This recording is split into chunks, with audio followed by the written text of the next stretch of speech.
మహాపరిశుద్ధుడైన మా తండ్రి, ప్రేమ కలిగిన దేవా, ఇంతవరకు నాయనా నీ సన్నిధి మాకు దయచేసినందుకు ప్రభువా నీకు వందనాలు. నాయనా, కేవలము నీవు మాత్రమే ఘనపరచబడును గాక అని ప్రార్థిస్తున్నాను ప్రభువా. నా నోటిని నీ బుర్రగా వాడుకోండి ప్రభువా. నీ ఆత్మతో నన్ను నింపండి, అభిషేకించండి నాయనా. నా జ్ఞానము చెప్పున ఏ మాట నా నోటిలో నుండి వెల్లడింపబడినా అది ఇక్కడ ఉన్నవారు హృదయంలో నాటబడక ముందే దాన్ని క్రొట్టివేయండి, నేలకి క్రొట్టివేయమని వేడుకుంటున్నాను.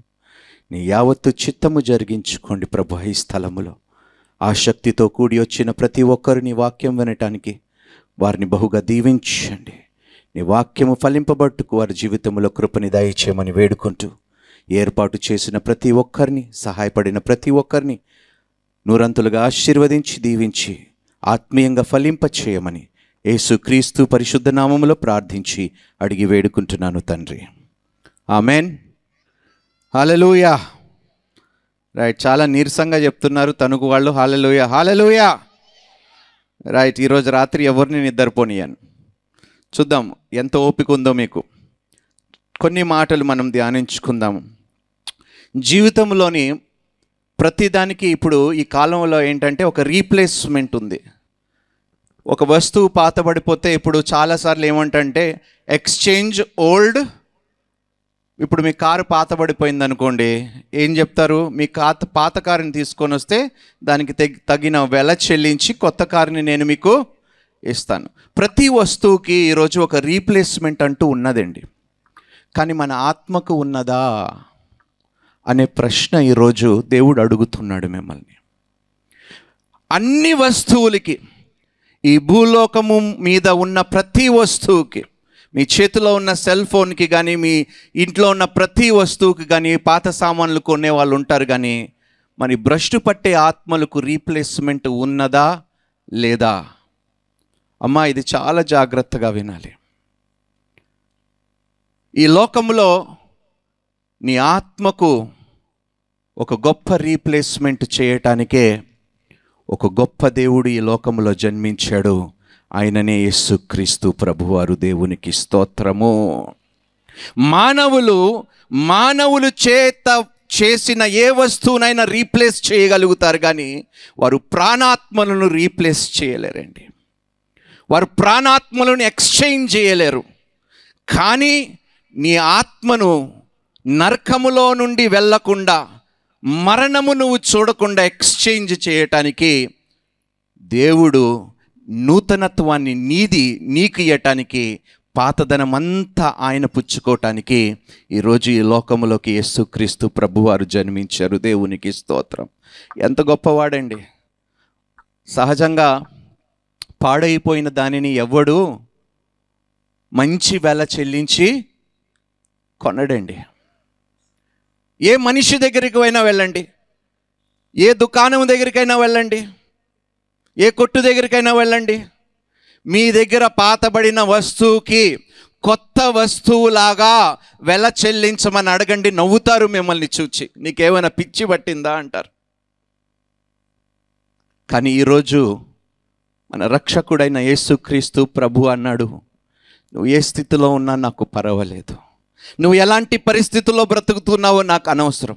ఎంత పాతబడిపోయిందో, ఎంత రోతబడిపోయిందో, ఎంత భ్రష్టు పట్టిన జీవితమైనా నాకు ఇవ్వు, దానిని నేను నూతన పరుస్తాను. నా పరిశుద్ధమైన రక్తముతో కడిగి నూతన జీవితాన్ని నేను నీకు ఇస్తానన్న ఏకైక దేవుడు ఈ లోకంలో యేసుక్రీస్తు ప్రభువారు. దేవునికి స్తోత్రము.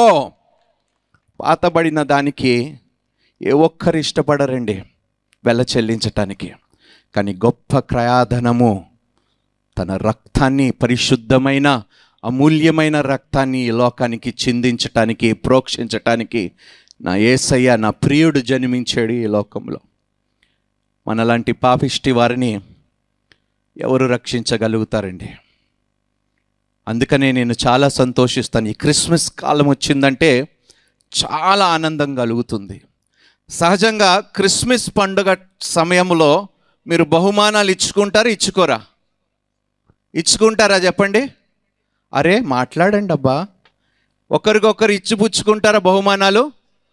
కానీ కొంతమంది చూడండి ఎలాంటి గిఫ్ట్ ఇచ్చాడో, ఎందుకు ఈ మాట చెప్తున్నానంటే, క్రిస్మస్ పండగ నాడు మనం జ్ఞాపకము చేసుకోవాల్సింది ఏమిటంటే, మనుషులు ఇచ్చే బహుమానము కాదండి, మనుషులు ఇచ్చే చీరలు కాదండి మనం జ్ఞాపకము చేసుకోవాల్సింది, మనుషులు ఇచ్చే వస్తువులు కాదు మనం జ్ఞాపకము చేసుకొని చీచి పండగ నాడు ఇలాంటి గిఫ్ట్ నాకు ఇచ్చేవేంటి అని. చూడండి మన ఆలోచన తీరు ఏ విధంగా మారిపోయిందో.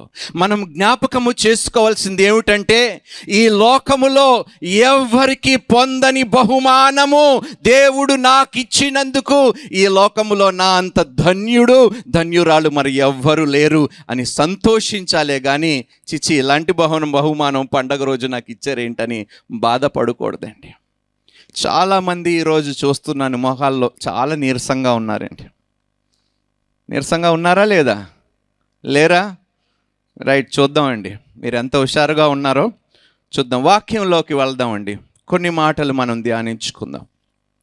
అసలు యేసుక్రీస్తు ప్రభువారు ఎందుకు ఈ లోకంలో పుట్టారు? మొట్టమొదటిగా పాపులను రక్షించుటకు. పాపులంటే ఏమిటి చెప్పగలుగుతారా? ఎవరైనా చెప్పండి, పాపులంటే ఏమిటి?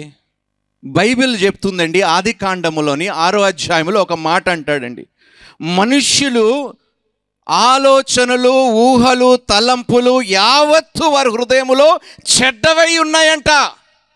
ఇక్కడ ఉన్నవారు మనం అందరం మంచివారు అనుకోకండి దయచేసి. మంచివాడు ఒక్కడును లేడు అని నా పరిశుద్ధ గ్రంథము, నా బైబిల్ చెప్తుందండి. మంచివాడు ఒక్కడును లేడు. మరి మంచివాడు కొరకు ఎవడైనా ప్రాణాలు పెట్టడానికి సిద్ధపడతాడు కానీ, మంచివాడి కోసం సహాయం చేయటానికి ఎవడైనా ముందుకు వస్తాడు కానీ, చెడ్డవాడికి సహాయం చేసే దేవుడు ఏంటండి ఈ దేవుడు?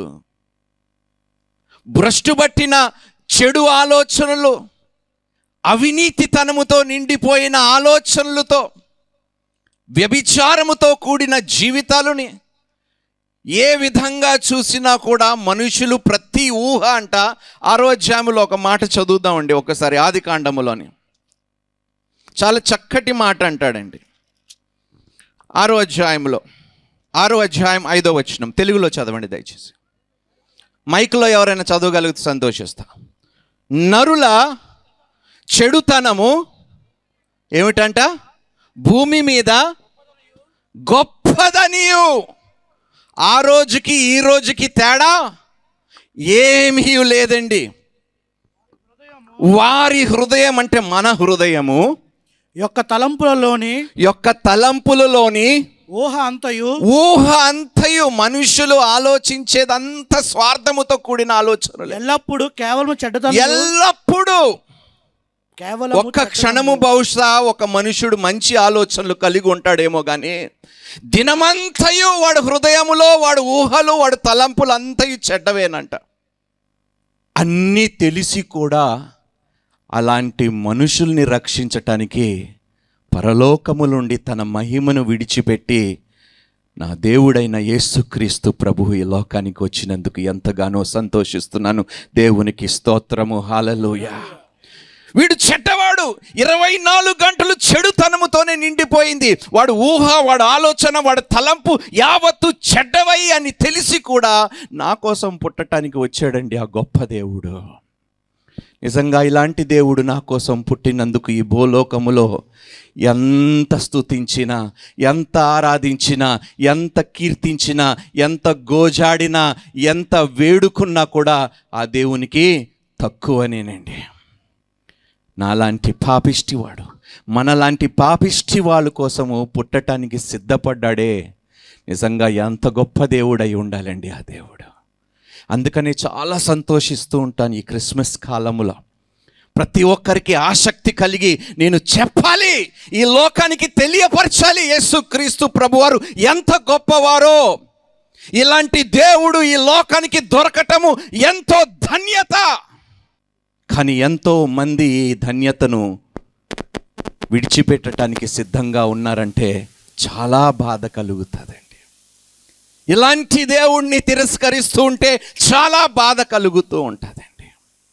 అందుకనే బాధ్యత వహించి, ప్రభువా నీవు చేసిన బలియాగముని నేను వ్యర్థంగా పోనివ్వను, నా ప్రాణములో ఊపిరి ఉన్నంత వరకు నిన్ను ప్రకటిస్తూనే ఉంటాను అని నేను తీర్మానము చేసుకున్నాను. దేవునికి స్తోత్రము. ఈరోజు నా ఆశ ఏంటో తెలుసా? మీరందరూ ఎవరైతే యేసుక్రీస్తు ప్రభువుని మీ రక్షకుడుగా అంగీకరించారో స్వార్థికులుగా మారాలని నేను ఆశిస్తున్నానండి. ప్రతి ఒక్కరూ. ఆ రోజు మోషే అంటాడు, ఇశ్రాయేలీయులతో అంటాడు, మీరందరూ ప్రవక్తలైతే ఎంత బాగుంటుందో అంటాడు. ఈరోజు నేను అంటున్నాను, మీరందరూ సువార్థికులుగా మారిపోతే ఈ దేశానికి సమాధానము వెంటనే వస్తుంది. దేవునికి స్తోత్రము. క్రైస్తవులు మౌనంగా ఉన్నారు. యేసుక్రీస్తు జన్మించాడు, మరణించాడు, పునరుద్ధానుడయ్యాడు, తిరిగి రాబోచున్నాడు అని మీరు సువార్త ప్రకటించకపోతే ఎంతోమంది రక్తము ఈరోజు మన చేతుల మీదనే ఉంటుందండి. లెక్క చెప్తామా లేదా చెప్పండి? ఏమండి, ఎంతమంది ఉద్యోగాలు చేస్తున్నారు? చేతులు ఎత్తండి. అంతేనా? అరే ఉద్యోగాలు చేసేవాళ్ళు చేతులు ఎత్తండి. ఇప్పుడు వారం రోజులు ఆఫీస్కి వెళ్ళలేదనుకోండి, జీతం కట్ చేస్తాడా లేదా? లెక్క అడుగుతాడా? వారం రోజులు పని చేయకపోతే మనుషులు లెక్క అడుగుతున్నారే. 20 సంవత్సరాలు 30 సంవత్సరాలు అంత గొప్ప సువార్త మీ దగ్గర దాచుకుంటే దేవుడు మిమ్మల్ని లెక్క అడగడా? అడుగుతాడండి. ప్రతి ఒక్క మనిషిని ఇక్కడ దేవుడు లెక్క అడుగుతాడు. ఏం చేసావు నా సువార్తతో? మీరు ఇంత గొప్ప కార్యాన్ని మీ దగ్గరే ఎందుకు దాచుకున్నారు అని దేవుడు ప్రతి ఒక్కరిని లెక్క అడుగుతాడు. అందుకనే అంటాడండి, మంచివాడు. ఎలాంటి మనుషులమండి మనం? అంత గొప్ప దేవుడు మన కోసము పుట్టాడు, మన పాప క్షమాపణని కోసం ఆయన మరణించాడు, సిలువు మీద వ్రాలాడాడు, క్షమాపణ పొందుకున్నాము, నిత్యం ఆయనతో జీవించబోతున్నాం. అంత గొప్ప కార్యము చేసిన దేవుని గురించి మనం మౌనంగా ఉంటున్నామంటే ఎంత దౌర్భాగ్యమో. ఈరోజు ప్రతి క్రైస్తవుడు నోరు దేవుని బూరగా మార్చబడును గాక. ఆమెన్. చూద్దామండి. యావత్తు ఊహ, ఆలోచన, తలంపు తన హృదయములో చెడ్డవై ఉన్నాయంట, అయినా యేసుక్రీస్తు ప్రభువు పుట్టాడంట. దేవునికి స్తోత్రము. ఈరోజు చెడ్డవారితో ఎవరైనా స్నేహం చేయటానికి ఇష్టపడతారండి? మీరే చెప్పాలి. మీరే అక్కడ ఇష్టపడరు. ఊరుకోండి, భలే అబద్ధాలు ఆడతారండి మనుషులు మాత్రం. నోరు తెరిస్తే అబద్ధం. చెడ్డవారితో స్నేహం చేయరు. అంటే మనం చెడ్డవారు కావని మనం చెప్పేస్తున్నాం. చూద్దామండి. 1 తిమోతి 1వ అధ్యాయము 15వ వచనము. యేసుక్రీస్తు ప్రభువారు ఎందు నిమిత్తము పుట్టాడో మనం చూద్దాం. పాపులను రక్షించటానికి క్రీస్తు యేసు ఈ లోకమునకి నమ్మదగినది, పూర్ణ అంగీకారమునకు యోగ్యమైనది. దేవునికి స్తోత్రము. ఎంత గొప్ప మాట అండి. సత్యమండి. ఆయన పుట్టిన మాట సత్యము. ఎంత గొప్ప మాట అండి అది. ఆయన మహిమను విడిచిపెట్టాడంటే అండి, పరలోక రాజ్యాన్ని విడిచిపెట్టాడండి. నీ ఆలోచనలు చెడ్డవై ఉన్నావని తెలుసు, నువ్వు పడిపోయిన స్థితిలో ఉన్నావని ఆ దేవుడికి తెలుసు. నీ తలంపులు చెడ్డవి, నీ ఊహలంతయు చెడ్డవని తెలుసు కూడా. అయినా పాతబడిపోయిన వాడు జీవితాన్ని నూతన పరిచే వరకు నేను వాడిని వెదికి రక్షించటానికి దేవుడు ఈ భూలోకానికి వచ్చాడంట. దేవునికి స్తోత్రము. ఎంత ప్రేమ స్వరూపి అండి ఆ దేవుడు. రెండో మాట చూద్దామండి. ఈ లోకమునకు వెలుగుని తీసుకురావటానికి దేవుడు ఈ లోకానికి వచ్చాడు, జన్మించాడు. సహజంగా మనమందరము డే టైంలో వెలుగును చూస్తాము. నైట్ టైంలో ఏం చూస్తామండి? ఏం చూస్తాం చెప్పండి? ఇందాక కరెంటు పోయినప్పుడు ఏం చూసాము? కాదండి, అది వాస్తవంగా దేవుడు ఏం చెప్తున్నాడో తెలుసా? మీ బ్రతుకులు అలాంటివి. కరెంటు ఎందుకు తీసాడో తెలుసండి? ఒక ఉదాహరణ పలుకుతున్నాడండి దేవుడు. దేవుడు చెప్తున్నాడు, ఈ చీకటి కన్నా ఇంకా భయంకరమైన పాపపు చీకటిలో నుండి మిమ్మల్ని బయటికి తీసుకురావటానికి, నా వెలుగుగా మిమ్మల్ని మార్చటానికి, నీలోని నా వెలుగుని ప్రకాశింప చేయటానికి ఈ లోకములో నేను జన్మించాను అంటున్నాడు యేసుక్రీస్తు ప్రభువారు. చీకటంటే భయమా? ఎంతమందికి చీకటంటే భయం? చేతులు ఎత్తండి. మరి చీకటి జీవితాలు ఎందుకు జీవిస్తారండి? చీకటంటే భయం అంటున్నారు, అది అసత్యము. మీ గుండెల మీద చెయ్యి వేసి అడగండి, నిజంగా నాలో క్రీస్తు వెలుగు ఉన్నదా లేదా అని మిమ్మల్ని మీరు ప్రశ్నించుకోండి. చీకటి భయపడే వారము కాదండి. నిజంగా చీకటి భయపడితే ఎన్నడూ చీకటి జోలికి మనము, చీకటి కార్యములు రహస్యముగా మనము చేసేవారముగా ఉండము. ఈరోజు ఇక్కడ యవనస్తులు ఎంతోమంది ఉన్నారు, రహస్యముగా ఎన్ని పాపాలు చేస్తున్నారు. నన్ను ఎవరు చూడటము లేదే, నేను చేసే పాపములకి ఎవరికి నేను లెక్క చెప్పనవసరము లేదు, ఎందుకంటే నేను దొరికిపోలేదు కాబట్టి. కానీ దేవుడు చూస్తున్నాడనే విషయం వారు మర్చిపోయారండి. చీకటికి భయపడేవారమా? అంత నేను అందుకేనంటే క్రైస్తవులు అంత అబద్ధికారులు ఎవరు లేరండి. చీకటికి నువ్వు నిజంగా భయపడితే ఎన్నడూ చీకటి పనులు, చీకటి జీవితాన్ని నీ జీవితములో నీవు కోరుకోవు. అందుకని యేసయ్య వచ్చాడు, అలాంటి భ్రష్టు పట్టిన అలాంటి చీకటి జీవితములో నుండి తీసివేసి ఆయన వెలుగుని నీలో నింపటానికి యేసుక్రీస్తు ప్రభువారు ఈ లోకానికి వచ్చాడు. చూద్దాం ఏమంటుంది వాక్యము. యోహాను సువార్త 12వ అధ్యాయము 46వ వచనము. త్వరగా చాలా మాటలు ఉన్నాయి చెప్పటానికి, చాలా ఆలస్యంగా ప్రారంభించుకున్నాము. ఆయన యందు విశ్వాసముంచువాడు ఏమిటి? అట్టివాడు ప్రతివాడు చీకటిలో నిలచి ఉండకుండానట్లు వెలుగుగా వచ్చి ఉన్నాను. దేవునికి స్తోత్రము. ఎంత గొప్ప దేవుడండి. సహజంగా మన ఇంటిలో కరెంటు బిల్లు కట్టకపోతే ఏం చేస్తారండి? చెప్పండి, లాగేస్తారా లేదా ఫ్యూజు? సైతానుడు అదే చేశాడండి మీ జీవితంలో. మీ జీవితంలో ఇప్పుడు వరకు ఫ్యూజు లాగేశాడు, తీసేశాడు కరెంటు. వెలుగు లేకుండా మీ జీవితాలని మార్చేసి ఆ చీకటిలో మీరు కొట్టి మిట్ట ఆడుతూ ఉంటే ఆ దేవుడు తట్టుకోలేకపోయాడు, ఆ దేవుడు చూడలేకపోయాడు. నేను వెళ్ళవలసిందే, నేను వెళ్ళకపోతే నిత్యము ఆ చీకటిలోని వారు బ్రతుకుతారు, మరణిస్తారు. అందుకనే వెలుగునివ్వటానికి, వెలుగుమయముగా మన జీవితాన్ని మార్చటానికి ఈరోజు యేసుక్రీస్తు ప్రభువారు ఈ లోకములో జన్మించాడు. దేవునికి స్తోత్రము. అందుకనే ఆదికాండములో 1వ అధ్యాయములో అంటాడు, వెలుగు ఉండును గాక. వెలుగు ఏమైంది? కలిగిందా లేదా? దేవునికి స్తోత్రము. మీ జీవితాలని వెలిగించటానికి యేసుక్రీస్తు ప్రభువారు ఈ లోకానికి వచ్చాడండి. 3వ విషయం ఏమై ఉందో చెప్పండి. మనల్ని ఆయనలాగా చేయటానికి ఈ లోకానికి వచ్చాడండి. To be made like his people. ఆయన మనుష్యులులాగా. హెబ్రోయులకి రాసిన పత్రిక రాసుకునేవారు దయచేసి రాసుకోండి. హెబ్రోయులకి రాసిన పత్రిక 2వ అధ్యాయం 14 నుండి 17వ వచనం వరకు చదువుతాం. కాబట్టి ఆ పిల్లలు రక్త మాంసములు గలవారైనందున ఆ ప్రకారమే మరణము యొక్క బలము గలవానిని, అనగా అపవాదిని మరణము ద్వారా నశింపజేయుటకును జీవిత కాలమంతయు మరణ భయము చేత దాస్యమునకు లోబడిన వారిని విడిపించుటకును ఆయన కూడా రక్త మాంసములలో పాలివాడాయను. దేవునికి స్తోత్రం అంట.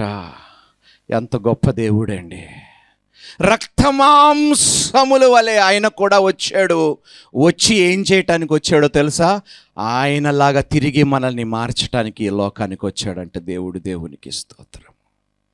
అమ్మా, చినిగిపోయిన దానికి ఏమైనా విలువ ఉంటుందేమా? మీరే చెప్పండి. అడుగుతున్నాను ఇక్కడ కూర్చున్నవారు. కొంతమంది అయినా కూర్చున్న వారి జవాబు నాకు ఇవ్వండి. చినిగిపోయిన దానికి విలువ ఉంటుందా? చెప్పండి. విలువ ఉండదు. అది ఎవ్వడు తీసుకోవటానికి కూడా ఇష్టపడరు. కానీ దేవుడు విరిగి నలిగి చిరిగిపోయిన మన జీవితాలని ఏ విధంగా ఉందో అదే విధంగా ఆయన కూడా నలగగొట్టుకోవటానికి ఈ లోకంకి వచ్చాడంటే దేవునికి స్తోత్రము. మీరు ఎలా విరగగొట్టబడ్డారో, మీరు ఎలా హింసింపబడుతున్నారో, శారీరకంగా ఎలా మరణం అనుభవిస్తున్నారో, అదే నొప్పిని, అదే బాధని, అదే కష్టముని, అదే అవమానముని, అదే శ్రమని నొందుకోవటానికి ఆయన ఈ లోకమునకు వచ్చాడంట. అవన్నీ ఆయన శరీరం మీద మోపుకొని మరలా మహిమ శరీరముని నీకు దయచేయటానికి వచ్చాడంట యేసుక్రీస్తు ప్రభువారు. దేవునికి స్తోత్రం అండి. నేను ఎప్పుడు ఎందుకు బాధపడతానో తెలుసండి, చాలాసార్లు క్రైస్తవుల ముఖాలు సంతోషం కనిపించదండి. ఇంత శ్రేష్టమైన బహుమానాలు ఏంటి ఈ లోకములో, ఇలాంటి రక్షకుడు ఎవరికైనా ఉన్నారా? మీరే చెప్పండి. మరి మీకున్నారు కదా, ఉన్నాడా లేదా? మరి ఇంకా ఏమిటండి ఈ ముఖాల్లో కళ లేకుండా, సంతోషము లేకుండా ఇంకా ఎంతకాలము ఈ ముఖాలు పెట్టుకుంటామండి సమాజానికి? చాలాసార్లు, కొన్నిసార్లు ఒక సందర్భంలో ఎవరైనా మీ దేవుడు బ్రతుకున్నాడా చచ్చిపోయాడా అని అడిగారండి. అదేం మాటలు మాట్లాడుతున్నావు అన్నాను. మరి ఏమిటయ్యా మీ వాళ్ళందరూ ఏడుపు ముఖాలు పెట్టుకుంటారు? ఎంత నొప్పేసిందో తెలుసండి, ఎంత బాధ కలిగిందో తెలుసండి. నా దేవుడు సజీవులకు దేవుడు, మరణించిన దానిని కూడా తిరిగి లేవనెత్తగలిగే దేవుడు నా దేవుడు. మరి ఇంకా ఎందుకు ఏడుపు మోకాలు పెట్టుకుంటారండి అన్నట్టు చాలా బాధ కలిగిందండి. అందుకనే క్రైస్తవులకి నా మనవి ఏమిటంటే, ఈ లోకానికి మనం సంతోషము చూపిద్దాం, మన విశ్వాసాన్ని కనపరచుదాం. ఏమిటి ఇంత సంతోషంగా ఉన్నారు, ఎందుకు ఇంత ధైర్యంగా బతుకుతున్నారంటే, నేను చనిపోయినా తిరిగి లేవనెత్తేవాడు నా దేవుడు. ఎక్కడుందండి మన ముఖంలో ఆ సంతోషము? చదువుదామండి. హెబ్రోయిల్కి రాసిన పత్రిక 2వ అధ్యాయం 15వ వచనం. గట్టిగా మైక్లో చదవండి. కాబట్టి ఆ పిల్లలు రక్త మాంసములు గలవారైనందున ఆ ప్రకారమే మరణము యొక్క బలము గలవానిని, అనగా అపవాదిని మరణము ద్వారా నశింపచేయుటకును, జీవిత కాలమంతయు మరణ భయము చేత దాస్యమునకు లోబడిన వారిని విడిపించుటకును. దేవునికి స్తోత్రము. ఎందుకు వచ్చాడో తెలుసండి?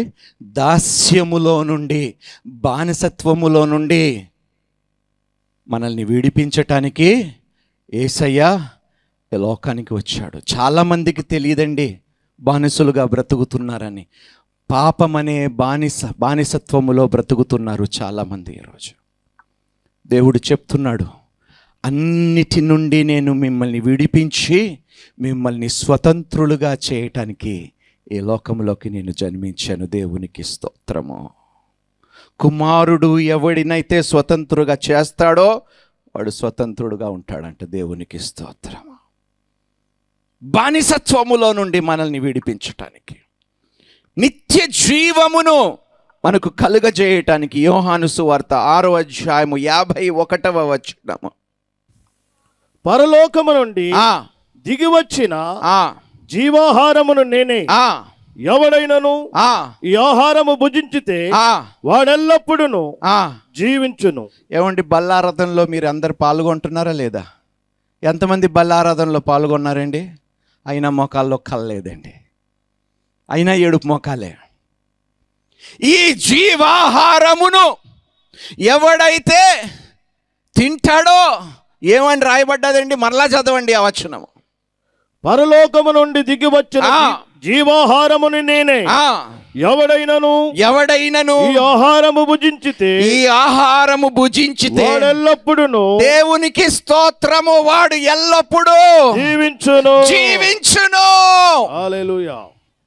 జీవమును, అత్యధిక జీవమును ఇచ్చుటకు నా యేసుక్రీస్తు ప్రభువారు ఈ లోకములో జన్మించాడు. దేవునికి స్తోత్రం.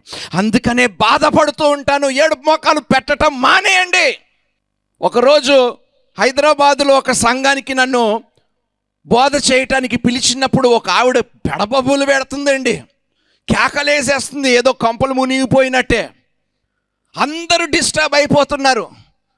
నేను అందరినీ ఆపమని చెప్పాను ఆరాధన. ఏమైందమ్మా, మీ ఆయన చచ్చిపోయాడా? లేదండి. మీ పిల్లలకి ఏమైనా అయిందా? లేదండి. నీకేమైనా జబ్బు ఉందా? లేదండి. మరి ఎందుకు ఏడుతున్నా అంటే ఏడుపు వచ్చేస్తుందంటండి. చాలా ఏమమ్మా, నీ దేవుడు అంత గొప్పవాడమ్మా. కన్నీటితో విత్తమన్నాడండి. ఎప్పుడు విత్తమన్నాడో తెలుసా? అవసరం ఉన్నప్పుడు విత్తండి కన్నీటితో, మిగతా రోజులంతా సంతోషముతో దేవునికి స్తోత్రము స్తుతులు చెల్లించమన్నాడు. ఎప్పుడు చూసినా ఇడుపు మొకాలే.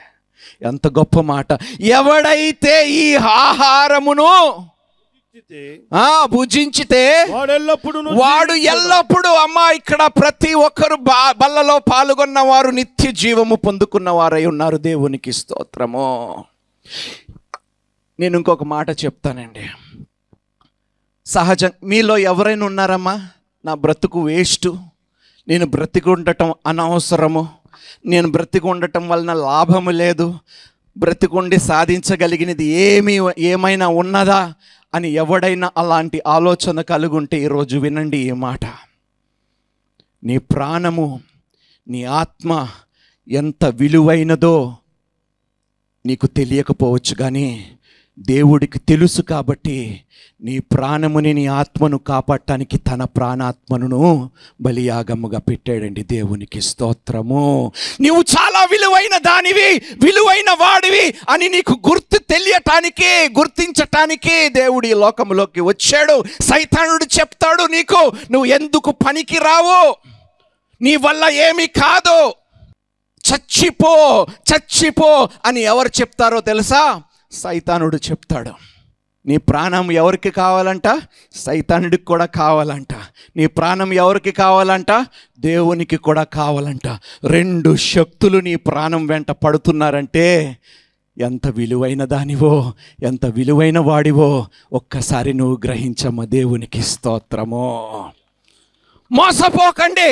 పనికి రాను అనే మాట నీ నోటిలో నుండి దుష్టుడు పలికిస్తాడండి, దేవుడు కాడు. ఆ విషయము జ్ఞాపకము చేయటానికి యేసయ్య ఈ లోకములోకి జన్మించాడు. నీ ప్రాణం ఎంత విలువైనదో నీకు తెలియకపోవచ్చు, నాకు తెలుసు. అందుకనే నీ ప్రాణము కొరకు నా ప్రాణాన్ని పణంగా పెట్టడానికి ఈ భూలోకానికి వచ్చాను. దేవునికి స్తోత్రము. ఎంత గొప్ప దేవుడండి. అయ్యా, ఇంత విలువైనదా నా బ్రతుకు? ఇంత విలువైనదా? నీ రక్తాన్ని చెందించి అంత గొప్ప విలువైనదా నా బ్రతుకు అని దేవుడు నాకు జ్ఞాపకము చేసుకున్నప్పుడు, తండ్రి, ఏమాత్రము ఈ బ్రతుకుని నేను పాడు చేసుకోను ప్రభువా. దీన్ని ఇంత విలువగా ఎంచటానికి నీ ప్రాణాన్ని పణంగా పెట్టేవు కాబట్టి ఈ ప్రాణముని నేను బహు జాగ్రత్తగా కాపాడుకొని సజీవ యాగముగా ఈ శరీరముని మరలా నీకు సమర్పించుకుంటాను. దేవునికి స్తోత్రము. ఎంత మంచి దేవుడండి అమ్మ. అందుకనే ఎవ్వడైనను, ఏ మనుష్యుడైనను, ఏ అధికారి అయినా, ఏ దుష్టుడైనా నువ్వు ఎందుకు పనికి రావు, చేతకానవాడివి, చేతకాని దానివి అని ఎవడైనా చెప్పినా కూడా ఆ మాటలు నమ్మకండి. మీరేమిటి నా ప్రాణము గురించి, నా జీవితం గురించి, నా బ్రతుకు గురించి చెప్పేది? నా ప్రాణం ఎంత విలువైందంటే నా దేవుడే నా ప్రాణముల కోసము తన ప్రాణాన్ని పణంగా పెట్టాడు. దేవునికి స్తోత్రము. హల్లెలూయా. గట్టిగా దేవునికి చప్పట్లు కొట్టి మహిమపరుచుతామండి. ఇలాంటి దేవుడిని నేను తెలుసుకున్నందుకు, నా రక్షకుడుగా నేను అంగీకరించుకున్నందుకు నేను ఎంత సంతోషిస్తున్నాను, అతిశయిస్తున్నాను. క్రీస్తులో నేను నిజమైన దేవుణ్ణి నేను తెలుసుకున్నందుకు సంతోషిస్తున్నాను. నా ప్రాణాన్ని ఎంత విలువగా చూసి ఆ దేవుడికి నా జీవిత కాలమంతయు నేను రుణస్థుడుగానే ఉంటాను. విధేయత చూపించటానికి రాసుకుంటున్నారమ్మా? ఎవరైనా రైట్, విధేయత. ఇంకొకటి ఫిలిప్పీయులకు రాసిన పత్రిక 2వ అధ్యాయం 5-8 వచనాలు. క్రీస్తు యేసు కలిగిన ఈ మనస్సును అది కలిగి ఉండాలని నేర్పించటానికి దేవుడు ఈ లోకంలోకి వచ్చాడండి. మన మనసు ఎలాంటిదంట, మన హృదయం ఎలాంటిదంట? ఏమండి, హృదయం గురించి ఒక మాట అంటాడండి, హృదయము బహు మోసకరమైనది, బహు ఘోరమైన వ్యాధి గలది అంట. ఇక్కడ పెళ్లి కాని వారు ఎవరైనా ఉంటే చేతులు ఎత్తండి ఒకసారి దయచేసి. పెళ్లి కాని వారు మాత్రమే. బుడ్డోళ్ళు చేతులు ఎత్తకండిరా. 18 సంవత్సరాలు పైగా ఎవడైనా చెయ్యెత్తండి, పర్వాలేదు. అంతే, ఎవరు లేరా పెళ్లి కాని వాళ్ళు ఇక్కడ? ఎత్తండి మరి చేతులు. అమ్మా, ముఖ్యంగా ఆడపిల్లలకి ఎన్నో సంఘటనలు మనం చూస్తున్నాం. ఒక చిన్న హెచ్చరిక, నా హృదయం నీకు ఇచ్చేసానే అన్నప్పుడు బైబిల్ చూపియేవాడికే. హృదయము అన్నిటికన్నా మోసకరమైంది. చిచ్చి, ఎవడికి కావాలి నీ హృదయం అని చెప్పు. Praise the Lord. జ్ఞానము మనకి బైబిల్లో ఉందన్నదమ్మా. ఎవడికి కావాలి మోసకరమైన హృదయము? యేసయ్యకి చోటు ఇయ్యని హృదయము మోసకరమైనది. కాబట్టి నువ్వేంటి నీ హృదయం నాకు ఇచ్చేదే? బహుఘోరమైన వ్యాధి అంటే పాడైపోయింది, వ్యాధితో నాకు ఇస్తావా నువ్వు? ముందు దాన్ని రిపేర్ చేసుకో, దాన్ని బాగు చేసుకున్న తర్వాత అప్పుడు ఐ గివ్ మై హార్ట్ అంటే నేను నీ హార్ట్ని తీసుకుంటా. నవ్వుతున్నారు చూడండి. అయ్య బాబోయ్, ఈ మాట ముందే తెలుసుంటే కమిట్ అయ్యేదాన్ని కాదేమో అని పెళ్ళైన వారు అనుకుంటున్నారేమో. అందుకనే వాగ్దానాలు చేసేటప్పుడు చాలా జాగ్రత్తగా ఉండండి.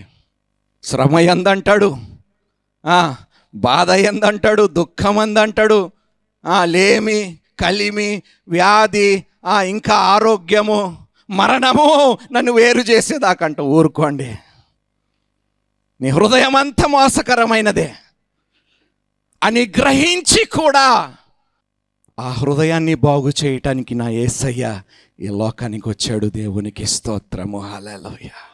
అంత పాడైపోయిన దానిని బాగా చేయటానికి మాత్రమే యేసయ్య ఈ లోకానికి వచ్చాడు. మీ దగ్గర నుంచి ఏది మంచిది తీసుకోవటానికి రాలేదు, మంచిది ఇయ్యటానికే వచ్చాడు యేసుక్రీస్తు ప్రభువారు. ఎవరున్నారండి ఇలాంటి దేవుడు? నాకు చూపియండి ఈ ప్రపంచంలో.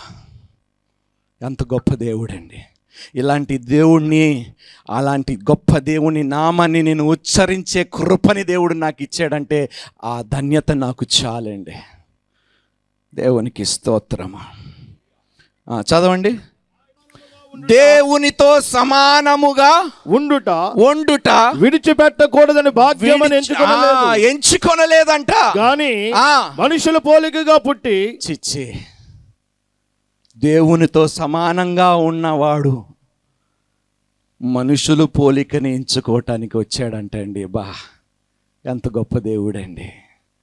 అందుకనే అంట, నేను మా క్రైస్తవులు ముఖాల్లో ఎల్లప్పుడూ కనీసం డిసెంబర్ నెలలోనైనా సంతోషంగా ఉండండి. మీ ముఖాలు కలకల్లాడుతూ ఉండాలండి. ప్రతి ఒక్కరు అడగాలి, ఈ సంతోషానికి కారణం ఏమిటి? నీకు ఇన్ని అప్పులున్నాయి, ఇన్ని శ్రమలున్నాయి, ఇన్ని బాధలున్నాయి. ఎవరికి కావాలండి ఈ అప్పులు, శ్రమలు, ఈ బాధలు? నిత్య జీవితం పొందుకున్నాను. దేవునికి స్తోత్రము, హల్లెలూయా. దేవుని సువార్తను ప్రకటించటానికి ఆయన ఈ లోకానికి వచ్చాడు. లూకా సువార్త 4వ అధ్యాయము 18-19 వచనాలు. త్వరగా. ప్రభు ఆత్మ నా మీద ఉన్నది. దేవునికి స్తోత్రము. బీదలకు సువార్త ప్రకటించుటకై. ఎవడికంట? బీదలకు సువార్త. బీదలంటే అడుక్కునే వాళ్ళు కాదమ్మా. ఎవరి దగ్గర అయితే యేసుక్రీస్తు ప్రభు లేడో వాడే పేదవాడండి ఈ లోకంలో. ఏమిటండి అలా మొఖాలు పెట్టుకున్నారు? ఎంత ధనవంతుడైనా యేసుక్రీస్తు ప్రభు లేకపోతే వాడు పేదవాడే. అందుకనే అంటున్నాడు, పేదవాళ్ళకే. దేవునికి స్తోత్రము. ఈరోజు ధనవంతులు ఎవరో చెప్పండి? నాకు వినిపించలే. ధనవంతులు మొఖాలు ఇట్లా ఏడుస్తాయండి? ఏడుపు మొఖాలు. ఎప్పుడైనా ధనవంతుడు మొఖంలో టెన్షన్లు, బాధలు ఏమైనా చూసారా మీరు? అరే అడుగుతున్నానబ్బా, వాడికి ఏంట్రా బోల్డ్ అంత ఉంది. సర్వలోక సృష్టికర్త నాకు తోడై ఉన్నాడు. వాళ్ళ దగ్గర ఈ లోకపు ధనము మాత్రమే ఉన్నది, సర్వలోకములో ఉన్న సమస్తము నాకు తోడై ఉన్నది. దేవునికి స్తోత్రము. ఏమండి చప్పట్లు కొట్టరు ఏంటండి? ఇప్పుడైనా రేపటి నుంచి నవ్వుతూ కనిపిస్తే సంతోషిస్తాడండి దేవుడు, నేను కాదండి. ఎందుకంటే నేను నీ మొఖాలు రేపు చూస్తానో చూడనో తెలియదు, కానీ 24 గంటలు కునకకుండా నిద్రపోకుండా మీ మొఖాలు ఎవరు చూస్తున్నారు? ఏమండి భర్తలను అడుగుతున్నానండి, ఏడు ముఖం పెట్టుకుని ఎప్పుడు మీ దగ్గర మీ భార్య వస్తే మీరు ఏం చేస్తారండి? చెప్పండి, అరే చెప్పండి, ఏం చేస్తారు? చిరాకు పడతారు కదా. మరి దేవుడికి చిరాకు రాదండి? నా ప్రాణం పెట్టినా కూడా ఏడుపు మొఖాలు పెట్టుకొని కూర్చున్నారు చూడండి అంటాడండి. నిత్య జీవితాన్ని ఇచ్చాను, నా శరీరముని భుజించటానికి వారికి ఇచ్చాను, నా శరీరమును కూడా తినేసిన తర్వాత ఏడుపు మొఖాలు పెట్టుకుంటారు ఏంటండి వీళ్ళు? ఇంకా ఏమి కావాలి? దేవుడు అంటున్నాడు, నా శరీరాన్ని ఇచ్చాను, నా రక్తాన్ని తాగటానికి ఇచ్చాను. అయ్యా ఇంకేం పిక్కు తింటారు, ఇంకేం తాగుతారు, ఇంకేమి ఇస్తే సంతోషిస్తారు? ప్రతి క్రైస్తవుడు ఎల్లప్పుడూ సంతోషకరముగా జీవిస్తే అది దేవునికి మహిమ, దేవునికి ఘనత. ఈరోజు ఎంత కష్టం వచ్చినా, ఎంత నష్టం వచ్చినా, నిష్ఠూరమైన నా జీవితము, నేను ఎందుకు సంతోషంగా ఉన్నానో తెలుసా? నా యేసయ్య నాకున్నాడు కాబట్టి అదే చాలు. దేవునికి స్తోత్రము. ఇన్ని మంచి చేయటానికి నా యేసయ్య ఈ లోకానికి వచ్చాడండి. చదవండి. ఆత్మ నా మీద ఉన్నది, పేదలకు సువార్త ప్రకటించుటకై ఆయన నన్ను అభిషేకించెను. చెరలోనున్న వారికి, దేవునికి స్తోత్రము, చెరలో ఉన్న వారికి విడుదలను, గుడ్డి వారికి చూపును కలుగునని ప్రకటించుటకును. ఏమిటమ్మా మీరేం చేయగలుగుతారంట? మీరేం చేయగలుగుతారంట? ఏం చేయగలుగుతారంట క్రైస్తవులు? మొక్కలు చూస్తే అలాగ అనిపించటం లేదండి. నమ్మటము నీ వశమైతే, నీలో ఉన్నవాడు తెలిసి కూడా మళ్ళీ ఇలా మొఖాలు పెట్టుకుంటారు చూడండి. మళ్ళీ నమ్మటము నీ వశమైతే. ఒక అన్యుడు వచ్చాడండి యేసుక్రీస్తు ప్రభు దగ్గరికి, శతాధిపతి. ఆయన అన్నాడు, నా దగ్గర పనిచేసేవాడికి అనారోగ్యంగా ఉన్నాడు అంటే యేసుక్రీస్తు బయలుదేరటానికి సిద్ధపడ్డాడు. నా దగ్గరికి వచ్చి అంత గొప్పవాడిని నేను కాను, నువ్వు ఒక్క మాట సెలవిస్తే, నేను అధికారంలో ఉన్నవాడిని కాబట్టి నేను ఒక్క మాట సెలవిస్తే నా కింద వాళ్ళు ఉన్నవారంతా ఆ మాటకి లోబడతారు. నీ ఒక్క మాట సెలవిస్తే నీ మాటకి ఆ అనారోగ్యము, అస్వస్థత కూడా లోబడవలసిందే. దేవునికి స్తోత్రము. ఆ శక్తిని ఇవ్వటానికి దేవుడు ఈ లోకానికి వచ్చాడు. నా మాట నా యొద్దకి వ్యర్థముగా తిరిగి వస్తుంది అన్నాడా? తన పని పూర్తి చేసుకొనే కదా వస్తుంది. ఆది యందు వాక్యం ఉండెను. చెప్పేయండి పర్లేంట. మంచి క్రైస్తవులు మనమను. వాక్యం చెప్పాలంటే దిట్టులండి మన వాళ్ళందరూ. ఆది యందు వాక్యం ఉండెను, నా గొంతు పోయేను. ఆది యందు వాక్యం ఉండెను, వాక్యము దేవుని యొద్ద ఉండెను, వాక్యము దేవుడై ఉండెను, అదే వాక్యము నీ నోట యందు ఉండును. ఏ వాక్యము చేత అయితే దేవుడిని లోకము సృష్టించాడో అంట, అదే వాక్యము తిరిగి నీ నోటిలో పెట్టడానికి దేవుడు ఈ లోకానికి దిగి వచ్చాడంట. దేవునికి స్తోత్రము. దేవుని వాక్యము రెండంచుల ఖడ్గము, సజీవమైనది, బలమైనది. హెబ్రీయులకు రాసిన పత్రిక 4:12 ఏమంటాడో చూడండి. తెలుగు సరిగా చదవటానికి రాకపోయినా కంఠస్థ పట్టేశానండి బైబిల్ వచనాలన్నీ. దేవుని వాక్యము బ్రతికున్నదా, చచ్చిపోయిందా? ఆగండి. దేవుని వాక్యము బ్రతికి ఉన్నదా, చచ్చిపోయినదా? మనం చచ్చిపోయినట్ల బతుకుతాం ఏంటండి? ఇంతవరకు చచ్చిపోయే మాటలు మన నోటిలో ఉన్నాయి కాబట్టి, మరణము మన మీద ఉన్నది కాబట్టి దేవుడు అంటున్నాడు, వాటిని మార్చటానికి నా జీవపు మాటలు నీ నోటిలో పెట్టి ఆ మాటలు నీ నోటితో ఉచ్చరింప చేయించి నీకు జీవమునిచ్చుటకు ఈ లోకానికి నేను వచ్చాను. దేవునికి స్తోత్రము. చదవండి. ఎందుకనగా దేవుని వాక్యము సజీవమై బలము గలదై రెండంచుల గల ఎటువంటి ఖడ్గము కంటేను వాడిగా ఉండి ప్రాణాత్మలను కేళ్లను మూలుగులను విభజించబడిన మటుకు దూరుచు హృదయము యొక్క తలంపులు మన ఆది కాండములో ఏమి చదివామండి? మనుషులు హృదయములో ఉన్న ప్రతి ఊహ తలంపు చెడ్డవై ఉన్నాయని తెలిసి ఆయన వాక్యము మనలో నివసింప చేయటానికి దేవుడు వచ్చాడు, వాక్య రూపాన్ని ధరించుకొని. దేవునికి స్తోత్రము. ఎంత గొప్ప దేవుడండి ఈ దేవుడు. అందుకని ఎంత పిచ్చి నాకు యేసయ్య అంటే. అమ్మా, ఒకప్పుడు సినిమాలు పిచ్చోడినమ్మా నేను. ఒకప్పుడు వేషధారుడుగా బ్రతికాను. కానీ ఎప్పుడైతే ఇలాంటి దేవుణ్ణి నేను తెలుసుకున్నానో, ఈ లోకంలో ఉన్న ప్రతి వ్యర్థమైన దానిని విసర్జించి శ్రేష్టమైన నా యేసయ్యని వెంబడించడానికి నా జీవితాన్ని నేను అంకితము చేసుకున్నాను. దేవునికి స్తోత్రము. మత్తయి సువార్త 5వ అధ్యాయము 17వ వచనము. ఆయన ఎందుకు వచ్చాడంటే, అమ్మా మీరు ఏ చరిత్ర అయినా తీసుకోండి, ఏ గ్రంథం అయినా తీసుకోండి, ప్రవచింపబడిన ఏ వ్యక్తి గురించి అయినా 10 నెరవేర్చాడని నాకు నిరూపించండి. ఒక్క వ్యక్తి, ఆ వ్యక్తి గురించి రాయబడిన 10 నెరవేర్చాడని నాకు చూపించండి అమ్మా. 400 పైన ప్రవచనాలలో 350 ప్రవచనాలు నెరవేర్చిన ఏకైక దేవుడు యేసుక్రీస్తు ప్రభువారు మాత్రమే. రాయబడిన దాని ప్రకారము ప్రతి దానిని నెరవేర్చుటకు యేసుక్రీస్తు ప్రభువారు ఈ లోకంలో జన్మించాడంట. దేవునికి స్తోత్రము. చదవండి ఇప్పుడు.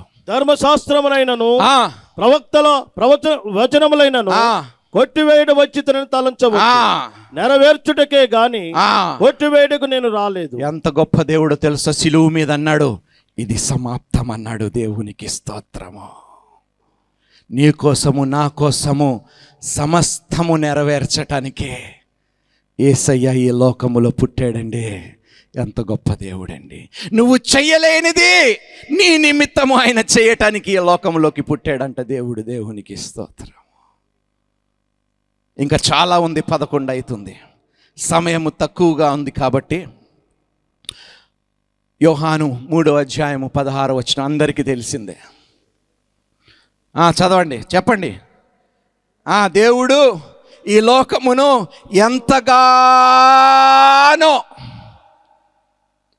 ఎంతగానోకి దీర్ఘం లేదంటండి, అంతగా ప్రేమించాడంట ఈ దేవుడు. ఎవడైనా ఈ లోకాన్ని, పాపిష్టి లోకాన్ని ప్రేమించగలుగుతాడో తెలియదండి. తన ప్రాణముని వెనకాడకుండా పనంగా పెట్టే అంత గొప్పగా ఈ లోకంలో ఉన్న పాపిష్టి వాళ్ళని ప్రేమించాడంట. అందుకనే అంటాను, దేవుడు ఈ లోకముని ఎంతగానో, దానికి అంతం లేదంటండి. దేవుని ప్రేమకి అంతము లేదంటండి.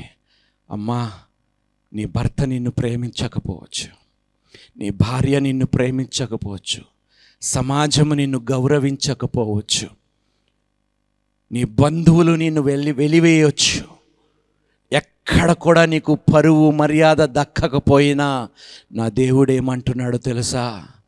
ఆయన నన్ను ప్రేమిస్తున్నాడు గనక నేను ఆయనని తప్పించదను, ఆయన నా నామము ఎరిగినవాడు గనక నేను ఆయనని ఘనపరిచెదను. హల్లెలూయా.